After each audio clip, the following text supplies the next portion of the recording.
Good morning. Thank you so much for joining us today for part one SBIR, Demystifying SBIR workshop. My name is Ala McCoy. I am Director of Startup Support at the University of Maryland's UF Ventures, and I am very happy to welcome to today's speaker, Alex Wang. Alex is a Director of Business Development at Stanford University. He previously was Director of the Business Incubator here at the University of Maryland, and he's also a trained SBIR consultant. Alex, I'm going to let you take over and give us a little bit more background about yourself and begin the session. And I would like to thank you very much for taking time to join us today and tomorrow to talk to us about this very important grant program. Thank you, Ella. So good morning, everyone. Before I start, Ella, send me text message or something, let me know in case the signal not stable. And also during the presentation, if some question coming up at the chat box, because I'm on presentation mode, feel free to interrupt me for the signal or for the question. I will count on you to help me to get those feedback, okay? And for the audience, please be patient with me. I will explain why. So it is my pleasure to be here today for the presentation.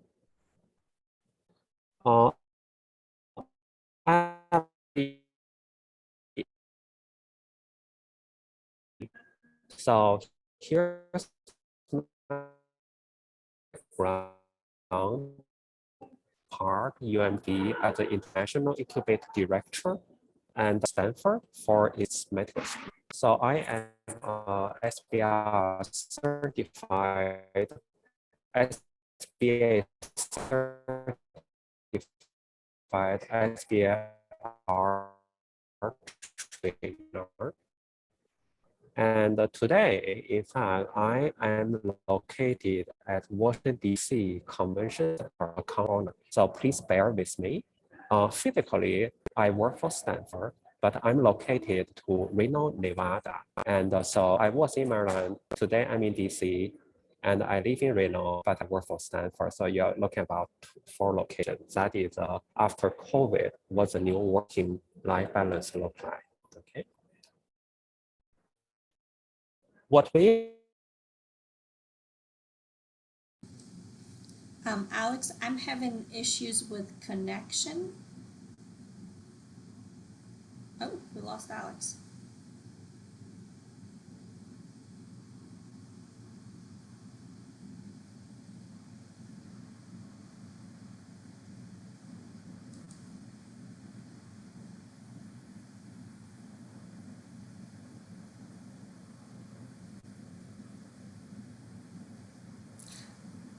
I apologize for that, as Alex is going to try to reconnect.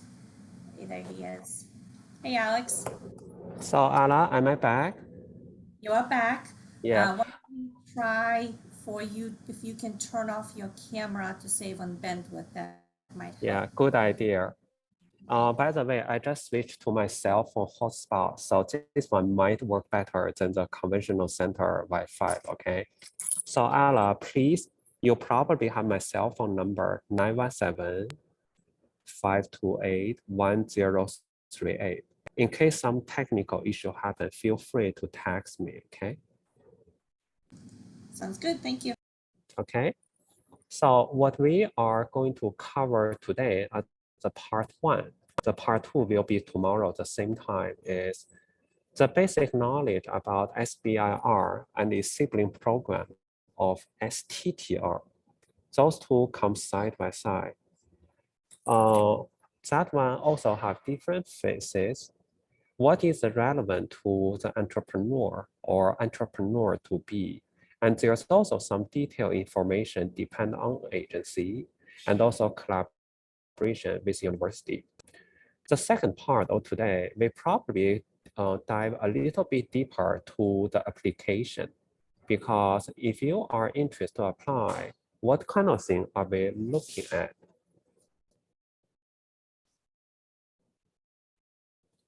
So this is the structure for the two parts. For tomorrow, the second part, we probably go to individual agencies. Those are the 5 major funding agencies of SBIR. They share some commonality, but also there's a lot of individual aspect. I will use them as an example, give you a preview, and also share a little bit extra relevant resource of SBIR. There will be much more topic I wish we could have time to include. Those are just a preview of the topic. In case you're interested in application, and we need to cover. Last year, when I was in Maryland, it was a 5 to 6 week program. Once per week, 2-hour webinar, we cover most of them. I myself, the knowledge of SBIR is still limited. We try to bring in other experts, including SBIR officials from agency, to share their vision of this. So, but within the 2 sessions today and tomorrow, we will try to our best to let you have more than basic understanding of SBIR. And start from there, you probably know where to get the resource and knowledge. And if there's a lot of interest, you should talk to Ella to see what kind of thing at the university level we can help. What is SBIR and STTR? SBIR, the full name is the Small Business Innovation Research Program. In fact, it started in late 70s and early 80s, first by NSF. It is a program specifically found the startup business to do R&D, participated by multiple federal agencies. So to be clear, the money is for R&D. We are going to talk more about this point later. STTR started 10 years later. So that is the Small Business Tech Transfer Program. And the 5 largest SBIR funding agencies participate for that. There are some difference between the 2 programs. I will cover a few slides down the way. What is the goal for them to set up the SBIR? From the government aspect, they want to stimulate the technology innovation. They want to encourage startup and university put more technology to the market, okay? But in fact, there's another goal from their side. That is, they try to empower their procurement because the government agency, they buy a lot of stuff from business. Not only they want to buy from big corporation, but also hundreds or thousands of the small business can be a very good pool for them to get the best technology or solution or service for the government. So they set up the SBIR and SDTR to empower this pool of their government procurement. Either contract or product, you name that one, could be multi-year, multi-million dollars, okay? That is from the government aspect. From the business entrepreneur, the startup point, what kind of thing encourage us to participate in those programs? There are a few to start. Let's focus on those 4. One is reputation, because a minority of the applicants, they are going to win SBIR award. I will say about 15%. So you will be 1 out of the 6, 1 out of the 7 wins award.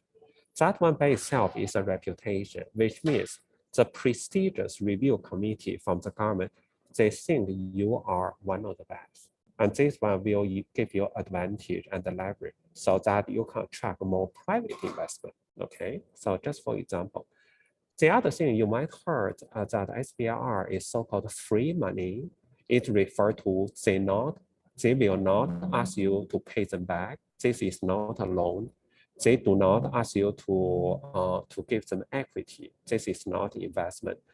Therefore, this is a kind of government research funding very similar to the research grant you get from NSF or R01 from NIH, except for this one try to empower commercialization rather than a lot of funding, they want to see your publication, okay? So in that kind of way, it is the free government R&D money you can use without giving up your equity too early. The third and then the fourth point have been overlooked by a lot of people, but those in fact are much more useful from my prospect. One is when you enter SBIR, there will be IP and a lot of new data generated. You have the IP. I will talk that one more. You own the IP. The government wants a license. You will have 20-year data protection right. What does that mean? That means any new data generated during the SBIR, that is between you and the government. The third party, they have no access without your consent. It was 4-year data protection right until 2018. They expand that one to 20 years. This is significant. That one gave you umbrella protection. Over this time, those knowledge are your trade secret. You can decide, do you want to file patent for all of them? Or you don't have that much resource, money, or pay people to handle that money. You can try to do 1 or 2 patents. The remaining data, trading secret, you can wait a little bit to see how it goes. As long as you don't big mouth present to the national conference, the government are not going to tell, okay? That one gives you huge advantage to balance those. For example, if other large corporations who happen to be the government contractor are interested in your technology solution, want to integrate your innovation to their platform, they know you are working on that. They don't know the technology detail and any detailed data. They can reach out to the government agency, say, we want that. However, government agency say they are not in position to make that decision for you. The large corporation have to negotiate with you either through license, buyout, or other way. So that means the small fish are protected and the big fish are not going to eat everything. This is such a smart design. And that one gave American innovation system a very huge competitive advantage against any other countries, because China, Russia, you name that one, none of them have those kind of protection. The last one, a lot of them probably are not familiar with so-called sole source procurement. When you want to become a government contractor, for example, I want to sell face mask, PPE to the government, you need to go through bidding. The government will post RFP, request for proposal. The solicitation need to attract multiple vendors to bid on that. It is not the right practice that the government just gives that one to one party without considering the others, okay? So that is a procurement process. On the other side, it's not that simple. For government, it's a lot of work, a lot of time, and a lot of issue to attract multiple party to bid on that. They would love to have one party will just work with you. However, it's not right. By entering SBIR, if you happen to be SBIR awardee, the government can bypass that. If they like your technology after you finish phase 1, phase 2, they can just directly negotiate a multi-year, multi-million-dollar contract. They say, hey, we want you, we see your SBIR, the technology look good, it's getting mature. Can you make a few million units for us? They do not need to attract another company bid against you. You just need to reach the term or price. That will give you huge advantage, because for startup, one of the major milestones that you are making breakthrough is you land a government contract, government become your customer, okay? So in summary, those 4 are key incentives. The number 3 and the number 4, the effect are profound. We will talk a little bit more when we talk about the phases. Talking about phase, SBIR are structured in 3 phases. Phase 1, that one is relatively short, anywhere between 6 to 9 months. And for NASA case, their STTR can go as long as 13 months, which is unusual. And the key concept is that phase, they want to see some proof of concept, okay? So there's not so much bet on hope of that one. You can try a little bit. Phase 2 is a big deal. Phase 2 application need to come from phase 1 awardee, which means if you haven't won phase 1 yet, 95 or 97% likelihood you cannot apply for phase 2. They will invite you after you won phase phase one, okay? Phase two is big, that one a 2-year program. The funding can be anywhere between $600,000, that is DOE or USDA, I believe, all the way to $1.5 million of Navy or even $1.7 million for NASA. Okay, so phase two is a big deal. After phase two, there's also so-called phase three. However, phase three are not funded directly by SBIR. Phase three money can come through in different formats. You may get commercial contract. That one count on phase two. You may get government contract, as I mentioned. That also a success of phase three, okay? So phase three is more of the concept, but that one is proving the success of the first two phase SBIR, which means you can start to manufacture and sell on the market. You're really making revenue. The translation become a success. So that's phase three. So the take-home message is, as a SBIR scope, when we make application, we are applying for phase one, phase two. Phase three, in fact, it is more you are making your own money through public or private sector. Let's look at another example. That is Navy, okay? Navy, this one seems a little bit complicated. I want to bring your attention for phase two part, because for most of the agency, you are only allowed to get one phase two. After completion of phase two, you cannot apply more on the same topic based on the same project, okay? However, a few agencies, NIH and the DOD, for example, they do give you second phase two after the first one. They may call that one sequential phase two, or make that one as a phase 2A for the first one, or phase 2B for the second one. The sequential phase two second one, almost the same term as the first one. Also 2-year, $1 to $1.5 million. The reason they set that one up because they recognize commercialization may take more than 2 years. You need a little bit more effort to mature the technology. So they are very wise to do that. The other thing I want to bring your attention to the bottom, TRL. If you have been to UN Venture webinar before, you probably heard about technology readiness level score. That is from 0 to 9. Navy have this structure. Their phase one typically found TRL below 3. That is typical proof of concept, okay? Phase two is somewhere 2 to 5, 2 to 7, you name that. So that is most likely prototype, okay? So at UMD, we also have some small commercialization funding we found between 3 to 6. So that one is almost like their phase two. Different agencies, this score will shift a little bit, okay? Any score above 7, that one in fact is a beta testing the mature state of commercialization, because after that, you are supposed to be able to escalate to manufacture and marketing your product, okay? By the way, SBIR money does not cover your manufacture or marketing. They only do R&D. Essentially, they're talking about TRL 0 to 9. Anything beyond that one, you want to set up facility, manufacture, you are doing that one, you are on your own. The government doesn't fund you for that. So let's recap what the phase look like and what kind of incentive to the entrepreneur on our side. So this is almost like the American dream for our entrepreneur.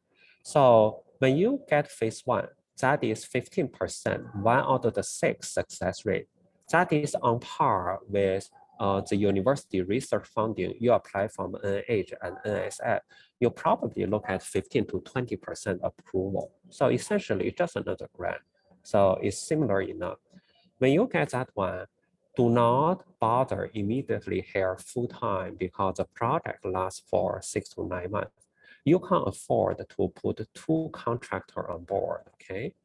If the things work out well, you will get phase 2. That is $1 million on average for 2 years. That is the time you can commit and start to hire full-time employee. You can afford that, including pay your own salary, okay? So phase 2 is a real deal. After phase 2, you are looking at the value of phase 3. What does phase 3 mean to you? Try to think about if you have been to Korean restaurant, like that kind of food court. When you order, they have option, you get a combo. So you're going to get a tray with entree, that may be barbecue chicken, for example. You're going to get a small bowl of rice. You're going to get a small tray of kimchi and a small bowl of the soup, something like that. SBIR, at my point of view, it sounds like similar because for the entrepreneur, we need investment. SBIR invests your R&D, that's good enough.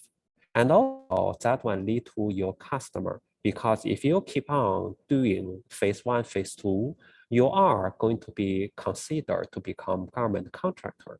So essentially that is part of the combo, money plus client. So this is a very smart design.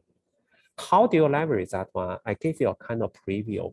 When you're in the middle of phase 2 or when you're with phase 2 about to conclude, the government are interested in that. That is the time a lot of private investors, such as venture capital, will approach you because phase 2 on average is 1 out of the 15. Among 15 phase 1 applicants, 1 out of the 15 or 6%, 5% or so, they are going to go through phase 2. That is an elite individual of the whole class.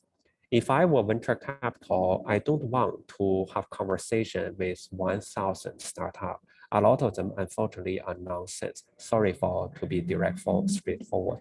But I'd rather to talk to top 6% of the class. The good news is I don't need to do due diligence because NIH, NSF, DOD, their panel review committee are smart enough. They already screened whatever they endorse. Those are the ones I'm really interested in. So you see what I mean, right? Not only that, I want to jump in before you get the government contract. That is when you start to do phase 2 or phase 2 looks really good. I know just a matter of the time, NASA, DOD want to procure your technology or Lockheed Martin want to buy your license. Before that will happen, I need to invest early. So you see the leverage, what happened, right? Not only that, sometimes the offer will directly from Honeywell, IBM, Lockheed Martin. Those are the long-term big contractor for the government. They need your technology, they can bypass you, they will buy your license.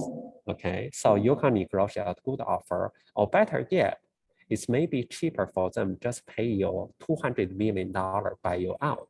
Because if they buy you out, not only they can use your technology, but also they inherit your SBIR status. For example, if Lockheed Martin buy you out, they become your holding investor. They can become sole source procurement vendor for this technology, which means Northrop Grumman and Boeing, General Dynamics, they cannot bid against them. Lockheed Martin will be the only one work on this technology for the government. They inherit that, okay? So that is a golden ticket. Sometimes I speculate it's not necessary your technology have to be better than others. Your technology could be on par. They want to buy you out just because they want to get rid of the other bidder. That is a smart play. As you can see, when you continue your success of SBIR, you get a lot of leverage. It just matters of the time, a lot of good things from the government, from the big corporation, from the investor happen to you. You just need to be smart to leverage those opportunities. But what I see in the field, a lot of people, they are not aware of those strategic leverage. They haven't taken advantage for that. By saying that, I probably take a pause before I continue for the next. So is there any question? I can take 1 or 2 questions for 3 minutes.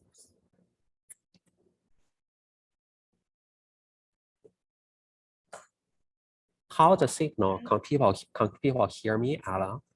Yes, yes, the signal's very well. We can hear you very well. I don't see any questions, so just a reminder to everyone, please feel free to submit questions via the Q&A function, and you can also submit them anonymously if you prefer. Yeah, thank you, Ala. A few minutes ago, there's some background noise because there's a group of people walk by. I apologize for that. The other thing is I probably picked the picture too rosy. people start to daydream, they lost focus, therefore there's no question. Just joking, okay. So let's continue. So before we go further, let's look at the geography because you are based in Maryland. And in fact, let's look at the 50 states. Which state they won a lot of money from SBIR because those are $4 billion from the federal.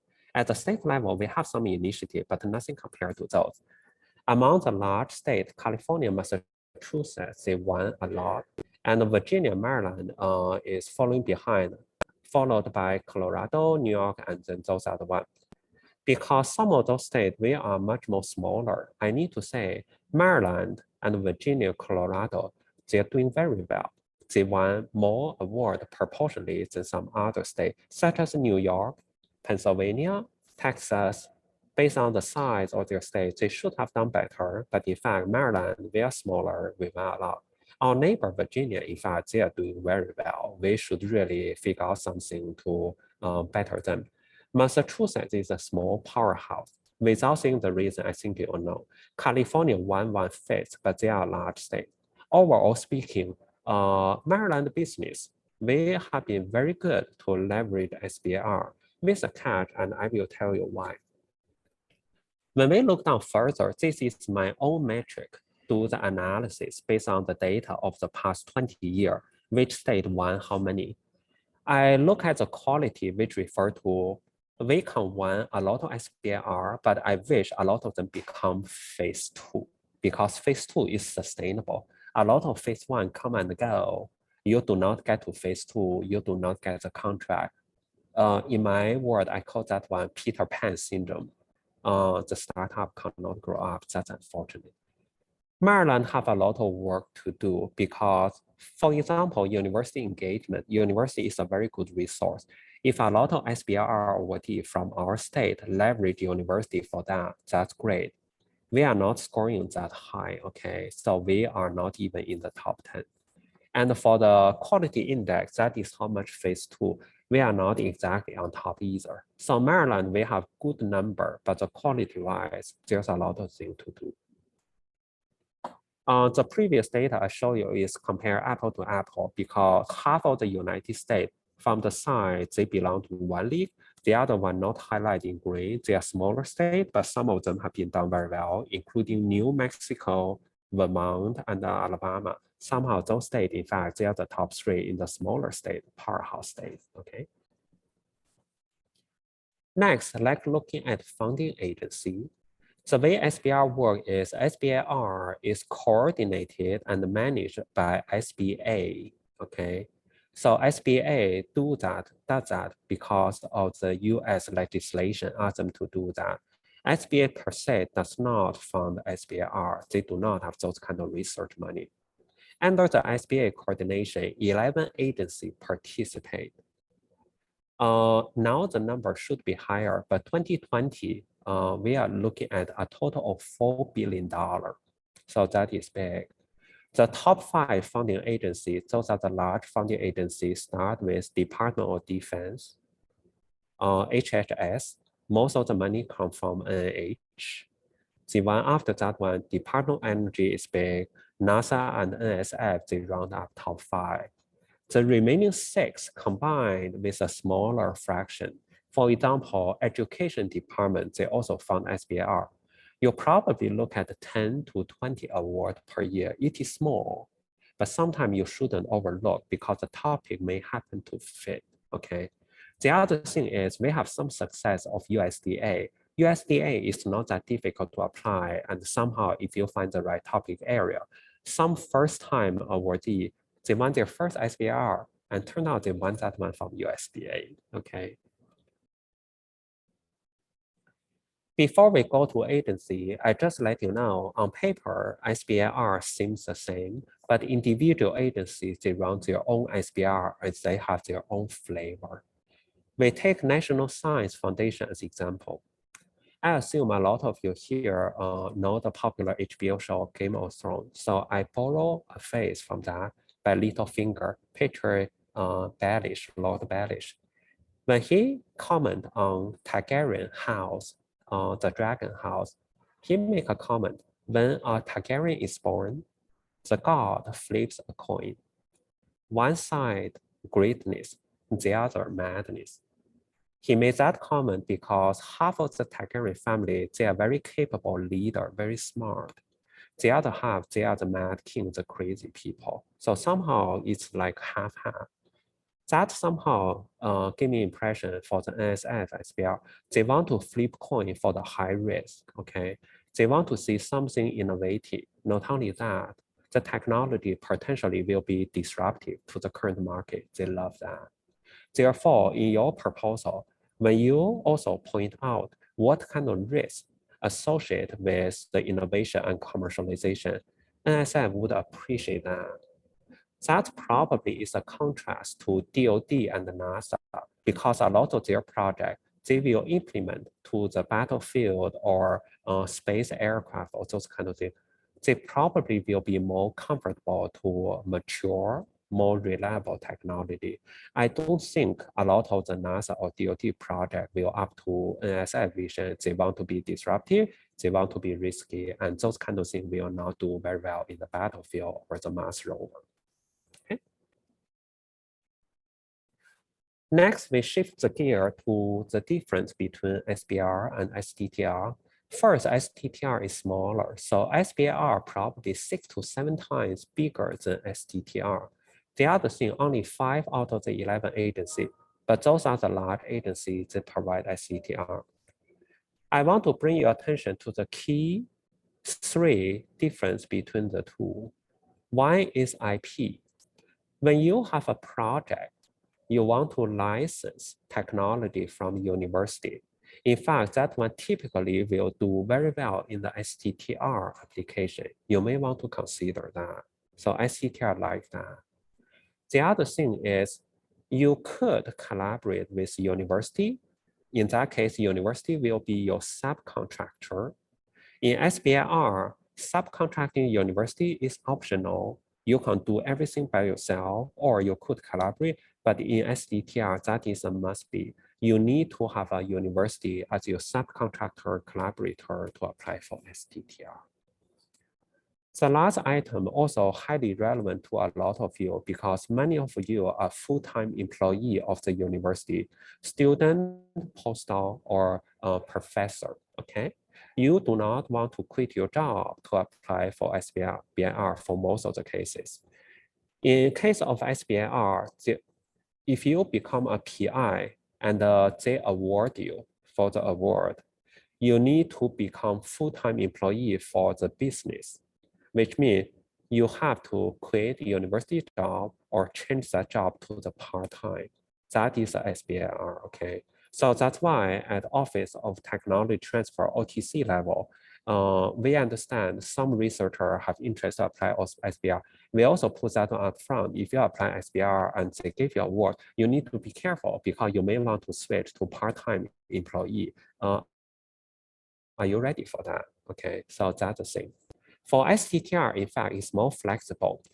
You could become PI without quitting your university job because in that case, you will represent the university as a collaborator and the PI can come from the university side, which means you can keep your full-time university job as long as the university approves it, okay? You get university consent, you can do STTR and you will be the PI. So that small difference will influence your application when you prepare for that. What kind of institute are required to collaborate with STTR? There are only 2 types. One is university. You have your startup. You can collaborate with any university as long as they are non-profit, okay? Non-profit American university. The other thing is FFRDC, Federal Funded Research Development Center. There are totally 42 in the United States. In Maryland, we have 4. In Virginia, they have 8.5. I will say I counted that, okay? And I gave you an example. For example, I'm based in California now. Lawrence National Lab, managed by UC Berkeley, that is FFRDC, okay? So if you collaborate with those, or you license your technology from those national labs, a lot of they are friendly, they want you to license their technology, you are eligible to satisfy STTR application. So you have those two types. Another institute near our campus is German research institute called Fraunhofer, I believe, okay? So that is a very good research resource, but they are not FFRDC. You cannot collaborate with them to apply for STTR per se. They are not on those 42 lists. So let's talk about eligibility. Who are eligible to apply? First, if you are the university researcher, you cannot apply directly. SBIR, STTR, it is a small business apply, even in the STTR case, okay? So the application comes from the small business startup. The definition of the small business are 500 employee or less. You need to be an American company, which means the majority of your investor and where you registered should be in the United States.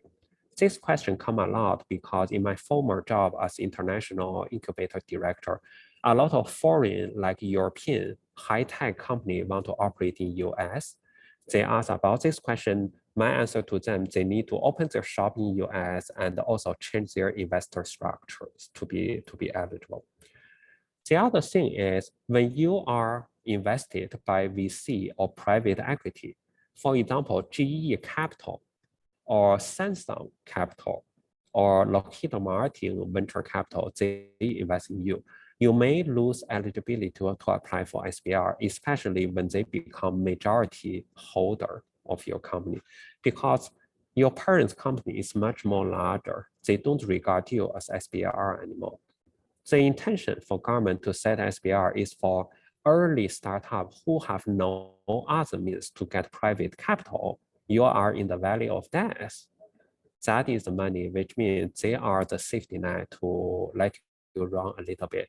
If you have any other means to get money from venture capital, from private equity, or from the large parent company, you shouldn't take SBIR. They don't let you do that, okay? However, in recent years, this rule lose a little bit, especially in DoD and the AH. In some occasion, if the majority holding company is a big capital, more than 51% or something, in some application, you are eligible to apply. So it's agency by agency, but in most of the cases, it is an issue. Therefore, when venture capital from the big corporation or those kind of things come approach you, you need to go through the detail, understand a little bit. Am I still eligible, or do I have a SBIR application ongoing? Do I want to endanger that? Okay. Alex, we have a question about subcontractors. Mm-hmm. So the question is, I would like to ask what are some of the options for subcontractors in SBIR proposals? How many subcontractors can a prime contractor have, and some of the pitfalls or benefits in doing so?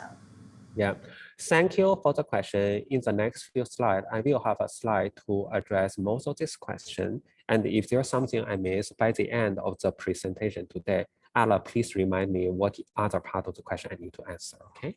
All right, thank you. Yeah. As an individual, if you want to become PI, I am a university professor.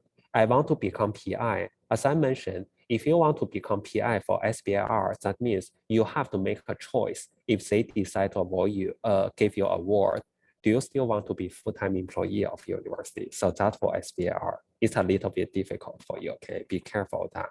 However, if you're about to leave university, you're about to retire, or you are going to graduate from PhD or something, that is a good time, because if the SBIR coming, you can finally cut off the full-time employment tie with the university. You just take SBIR to go, okay? So a lot of people do that, and it's totally professional.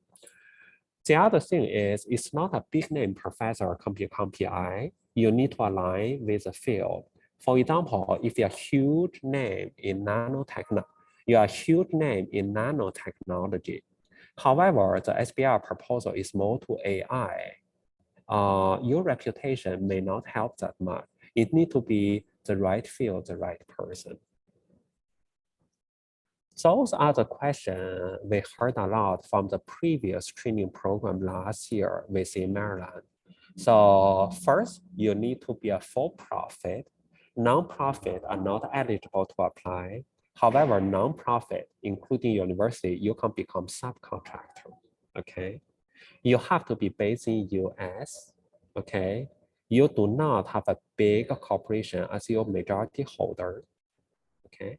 And as an individual, if you're a full-time university researcher, I already mentioned, even you're eligible to become PI of STTR, or you want to become subcontractor or consultant for the program, you need to go through the university starting with your department for the approval, okay? As long as there's no conflict interest.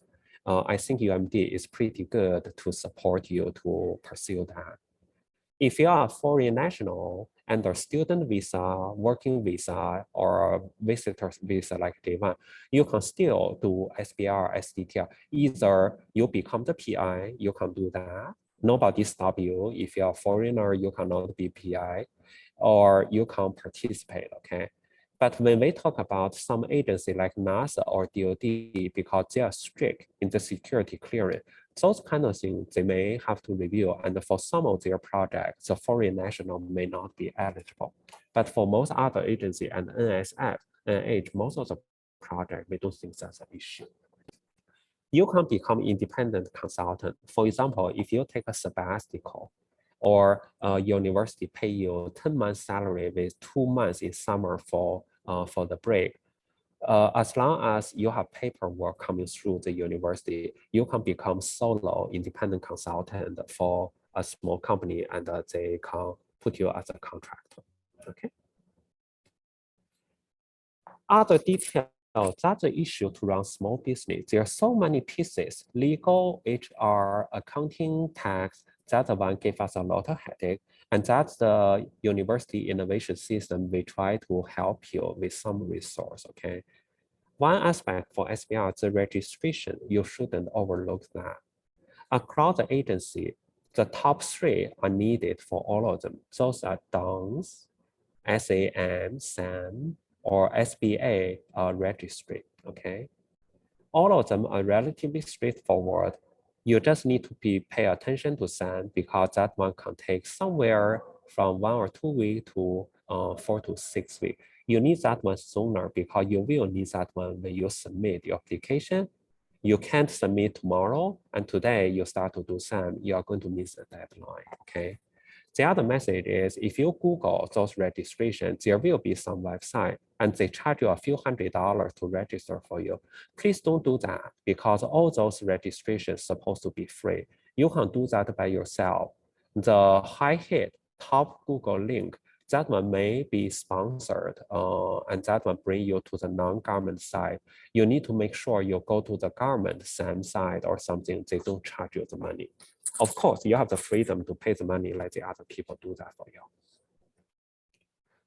Individual agency also have their unique registration, like DOE, they have that registration to submit your proposal. So also pay attention to those.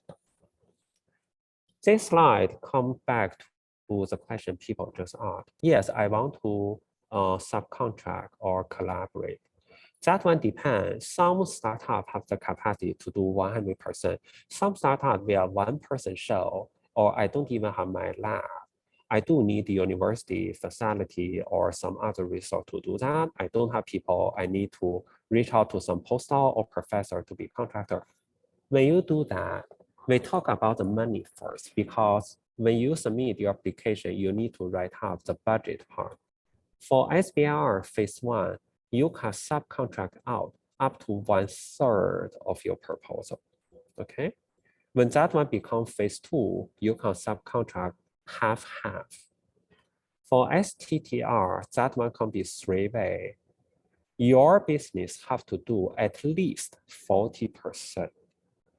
The research institute, let's say university, have to do at least 30%. That add up to 70%. The remaining 30% can go either way.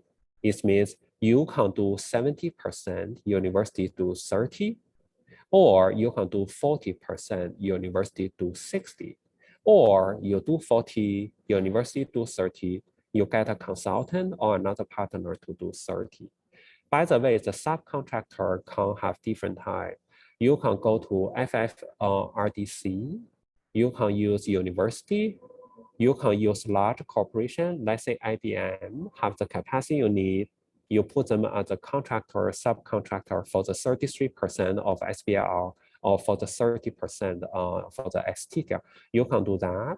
But our impression is large corporations, the overhead can be expensive, but indeed they have some capacity very good. So you can also do that, okay? So essentially subcontractor include FFRDC, university, individual consultant, large corporation, you name that. One thing for the subcontractor, you cannot use overseas subcontractor. For example, I have connection in China or India. They are relatively cheap labor. If I hire one person in US, I probably can get 3 to 5 in China, and they work very hard. You can't do that because the SBIR intention, we spend taxpayers' money. We want to create American job. So you cannot outsource subcontract work to overseas unless there's exemption, because sometimes the resource, equipment, material, or expertise not available within the US. You need to let the agency know and waiting for their exam. That is very rare occasion. So Ella, is there any part of the question I missed? Well, let me see. So how is there a limit on the number of subcontractors, or so how many? Yeah, that is a good question. I don't think there's a limit. You can subcontract 1, 2, or 3 parties as you wish. You need to include them in your proposal. The downside of including multiple subcontractors, let's say you want to include 3 different parties, they could be the company, including one consultant or something as individual. You need to be careful of that because there's a lot of agreement or legal paperwork between you and the subcontractor, okay? If anything happens, for example, dispute of the IP created during the subcontract work, the federal agency, they are not necessary to help you or protect you. That's between yours, okay? Yeah, and I think the rest of the question was answered. Lena, if we missed anything, please let us know. Yeah. So let's continue. And at the end, I will save a few more minutes so that in case there's more question on that. So after you submit proposal, there will be a review committee from the agency, either their internal expert or they contract outside expert under NDA. The outside contractor to review your proposal, they are not supposed to share any information. So just understand that. Most of the evaluations focus on the 3 categories. One is whether your technology is capable, innovative, and will be very good. So that is very similar to our basic research. They do evaluate your technology based on merit. Before you put up a proposal, you need to research SBIR database, make sure you are not reinvent the wheel, because if somebody have applied that one before and awarded, there's no case you want to do the same thing. The other thing is the impact. That is a commercialization market. They want you to make something eventually you can sell, whether sell to the government or the broader commercial market. You need to put up a very strong case for that. And for the phase 2 application, it's going to be 15 to 20 pages commercialization proposal, almost like the whole investment pitch you are going to present to the angel investor or VC, okay? So you need to establish a very strong case. Finally, they also want to look at your team. Good technology, good money, but the team is not good. That they are not going to fund you. The most important factor for the whole application is who is the PI. Whether PI is a student entrepreneur, whether PI is an industry pro, whether the PI is a prestigious professor in the field, that one can make a lot of difference. So be careful whom you are going to put the PI. And also the team, if you have the whole suite, of the team from academia. That may or may not help you because a very good balanced team from some industry pro and some academia people, that might, in fact, I think that might be better, okay? Because this eventually is a commercialization project. So those are the three major categories of that. And then the solicitation from the agency, they have been very clear of that. You are going to see a lot of point echoed here. So that is pretty much for today. And let me think. I think I will run 3 to 5 minutes longer because the second part, the content seems a little bit dense. I'm afraid if I put all of them tomorrow, I won't have enough time. So let's do 3 more slides by introduce a little bit of age. Will that be okay, Ala? It should be okay, but we do have one question, if you don't mind answering that before we move on. Yes, please. So the question is, hi, I have done I-Core regional, but not the national. How important is I-Core to get an SBIR, or how does this factor into the 16% acceptance rate? Thank you. Yeah. I gave you an answer. In fact, that is the second part, NSF item. I'm going through that. I gave you a concise answer and talk more tomorrow, okay? I call definitely that one help. That one will make your SBR proposal very powerful, very appealing for the commercialization. Without official data, our impression is I-Corp. After you finish I-Corp, and also the trainer, in our case, Dan Kunis, his team have very good feedback on you, think you are ready.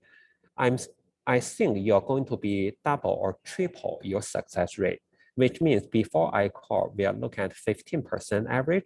After I-Corp, you could look at 40, 50, or some people argue 60% I-Corp graduate, they are going to land SBR. Just give you a feeling for that because the commercialization vision is very ready. You went through 20 interview plus.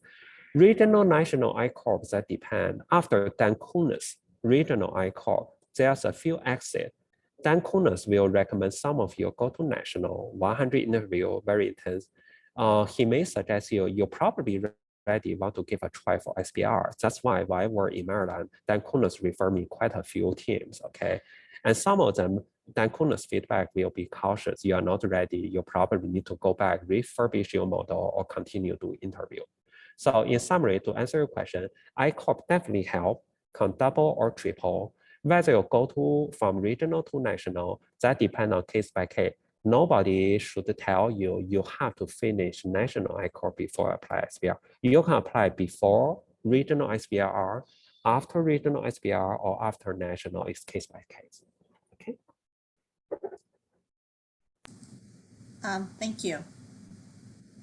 We will talk about 5 funding agencies tomorrow, but because the content is more, I'm going to talk about NIH with just 3 slides. After those 3 slides, if Ala thinks it's okay, we can still save for 5 to 8 minutes in case there's question for today, okay? So for NIH, it's all about clinical trials, okay? Because a lot of technology from University of Maryland, College Park, we were debating, should we help them apply for NSF or NIH? Because NSF also support life science, okay? The deal breaker is if you are heading to a lot of clinical trial, you need to go to NIH. NSF does not fund small molecule drug or something like that. They are very comfortable to fund medical device, for example, okay? NIH is one of the wealthy funding agency. You are looking at nearly $250,000 for phase 1 and $1 to $1.7 million for phase 2. I also use NIH as an example to tell you different variation of phase 2. First, NIH have sequential phase 2. After you complete the first phase 2, they need you have more to do to mature your commercialization. They give you phase 2B, the second phase 2, maybe for another 2 years, okay? I think phase 2 is the upper limit. No agency gave you the third one. They also have a matching program. In the case of NCI, during the phase 2, you can apply for NCI Bridge Fund. I believe that's the old name. Whether they have the new name or not, I don't know. Which means if you attract $1 million from private investor, NCI will matching with $500,000.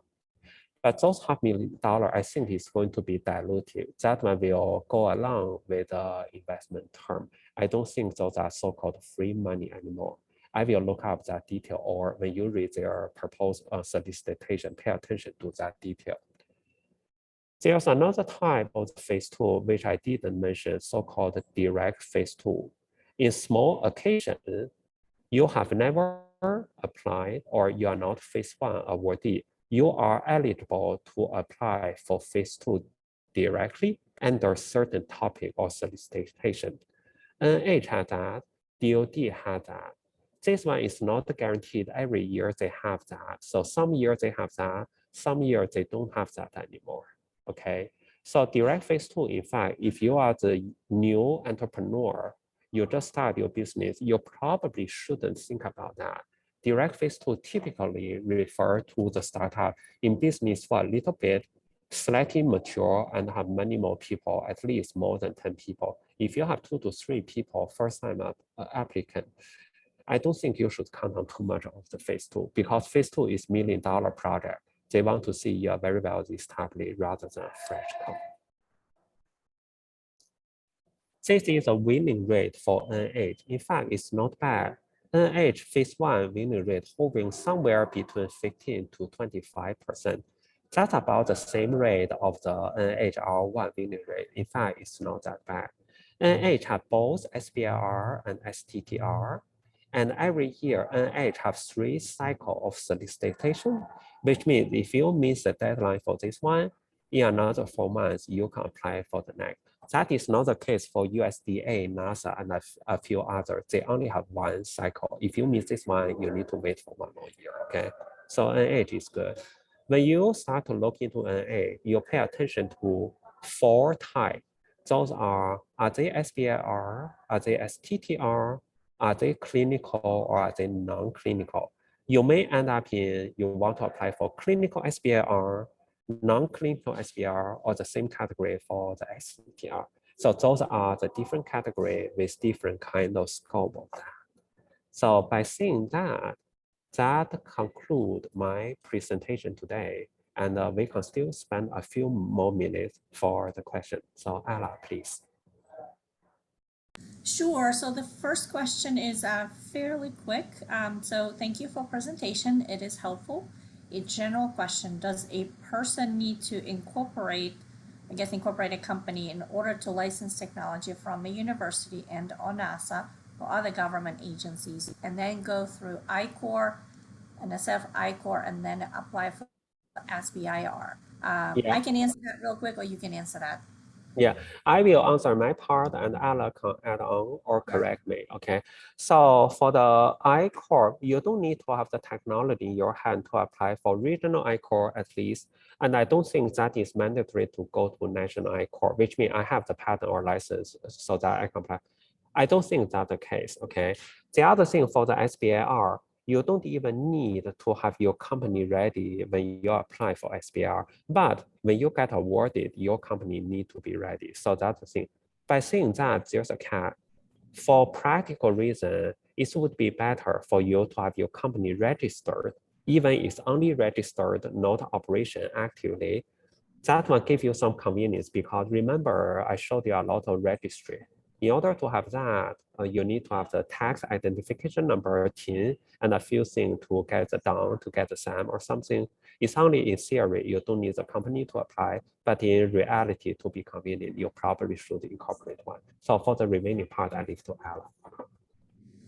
Yeah, so basically, if you are a university researcher and you want to take the technology you developed here or NASA, you don't need to have a company. You don't need to have a license. You just go through that technology as a university team. So you don't need to have a company. Now, like Alex said, when you are applying for an SBIR, you should have a license, or you should be in the process of negotiating the license for your technology. So the company so you would first go through I-Corps, then you would incorporate licensed technology in, and then start your SBIR application process.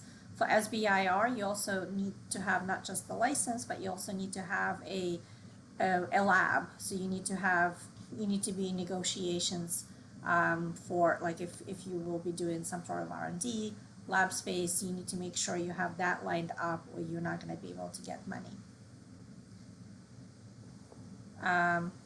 And another question is there a good book or manuscript on SBIR and governmental findings promoting innovation and business startups? Try to clarify the question for me, Ala. I'm guessing, so the question is about, is there a book or some kind of paper talking about the effect of that SBIR had on the innovation and startup ecosystem? Yeah, that one depends. I think I have seen some book started from early 2090 or 2010s or something, like 10 years ago. There was some book I inherited from my previous incubator, Dr. Dukai. Those books happened to be in my office, but I never read it. So there are books, but nowadays on the internet, you can go to sbir.gov. They have database. You can search for awardee. In fact, those are homework assignment I gave for the previous trainee last year. They have to search that one for the topic area. They can teach themselves. There's media tutorial, you can leverage that. And also sbr.gov, and more specifically, for example, you can go to NSF SBR, use that search as a keyword, DOE SBR as a keyword. They have the annual report. They will summarize how much money they awarded and how many programs, and also break down for the demographic. For example, some agency reports saying women entrepreneur, the winning rate a little bit low, something like that. So you can see those kind of things. And those kind of things in my previous training program, and I designed different kind of homework to help the trainee to learn, to get the knowledge for that. So essentially, there's a lot of resource. You can teach yourself how to do that. At my level and university level, we teach you some and also show you resource, because when you hand on the application, there's a lot of things you have to learn, and we are not the expert for every detail, because eventually you know your project the best and you know exactly what you're looking for. Thank you, Alex. I don't see any other questions. With that, thank you so much for staying with us over time, and for spending so much time with us today. So for those who can make tomorrow's session, I highly recommend that you tune in for the rest of the presentation tomorrow at 10. And again, Alex, thank you so much, and I look forward to tomorrow's session part 2. Yeah, thank you, Ella, and thank you for all of you to attend this webinar. We will see you tomorrow at 10 a.m. Okay, bye. Yeah, and so a question came here. If we will be recording tomorrow's video, the answer is yes, we will be recording it, and I will circulate the video with everyone who registered. So if you can't attend but still want to get a link to the video, you can go ahead and register for the session anyways, or visit our YouTube channel called Startup UMD, or even subscribe to the channel so you can get notification every time there's a new video. So again, thank you so much, Alex, and thank you to everyone who attended. All right, I'll see you tomorrow.